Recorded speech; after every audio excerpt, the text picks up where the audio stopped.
Hey guys, it's Brandon Miniman from Pocketnow.com, and this is a hardware tour of the Palm Pre Plus on AT&T. Let's take a look.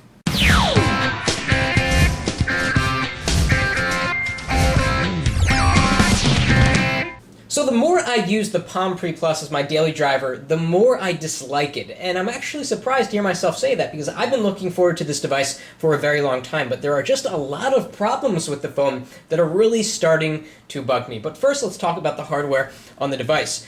This is the Palm Pre Plus on AT&T. This is the Palm Pre Plus on Verizon. They are completely the same. There's no difference until you take off the back battery cover, so let's do that. And the only difference, of course, is that the AT&T version has a SIM card slot, whereas the CDMA Verizon version does not. They both have the touchstone backing, and of course the AT&T version comes with a touchstone charger for free, but that's pretty much it. Everything else is exactly the same.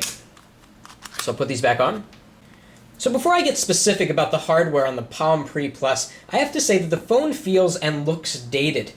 Even though it's only a year old, the original Pre came out on Sprint about June of 2009, it feels very thick in hand when compared to, say, the iPhone or the HD2 or the Google Nexus 1. It's just a very thick device. Even though it has a slide-out keyboard, it's just very large in hand, and it's kind of large in the pocket as well. So let's take a tour around the device. Okay, here at the top, we have the speaker, and the whole entire front of the device is completely flat. They got rid of that button that they did have on the original Palm Pre, which means that this is a capacitive button, and there's also an indicator light over here that shines when you have a new email, although you can turn that off. While this flushness is kind of cool looking, it makes the device feel numb, like there's no tactile sensation. In fact, to slide open the keyboard, I've always found this very difficult because there's nowhere to hold on to. So you have to put your finger on the screen. I'm always afraid I'm going to do a mispress, or I'm going to put my finger on this button here, afraid that I'm going to hit the home button, but there's just no easy way, nothing to grab onto to slide out the keyboard. Okay, so let's continue around the device. On the left side here, we have the volume up and down rocker, and on the bottom there's nothing except the button to press to pop out the back battery cover.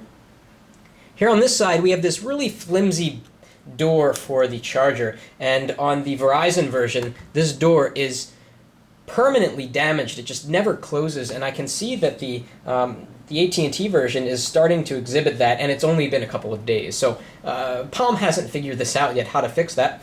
Here in the upper right corner, kind of a weird and awkward place, is the standby button. There's the silent button here, and a 3.5mm headphone jack.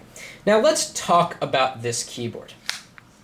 I cannot get used to this keyboard. I like the keyboard very, very much on the Palm Pixie. I think it's one of the best keyboards. I really, really like the keyboard on the HTC Touch Pro too. It's also one of the best keyboards. Even going back to an old device like the Samsung Propel Pro, it gives you enough space, there's enough clearance to be able to type on all of the buttons, and you don't feel like you have to use your fingernails when typing on the keyboard. That is not the case with the Palm Pre. And maybe pre-owners that have had the device for a very long time will disagree with me, but in my first couple days of using this, I just can't get used to this keyboard. My fingers are relatively small, and I'm having a very tough time being able to type quickly because it feels like these keys are way too small. They do have a little bit of depth to them, but it just feels not so good. Down here is the microphone, and that's pretty much it. In terms of hardware, on the back, we have the 3-megapixel camera with a flash. Pretty good camera on this, I must say. And here is the speaker, which distorts at kind of high volume, but it performs better than, say, the Nexus 1 or even the iPhone. It's a little bit louder, which is nice to see. And then we get this Palm logo on the back, and here it says AT&T. On the Verizon version, guess what? It says Verizon. So that was a look at the hardware on the Palm Pre Plus on AT&T. We're going to talk a lot more about the software experience on this device coming up soon. Please thumbs up this video if you like what you see, and subscribe to our channel for more smartphone videos. That's it for now.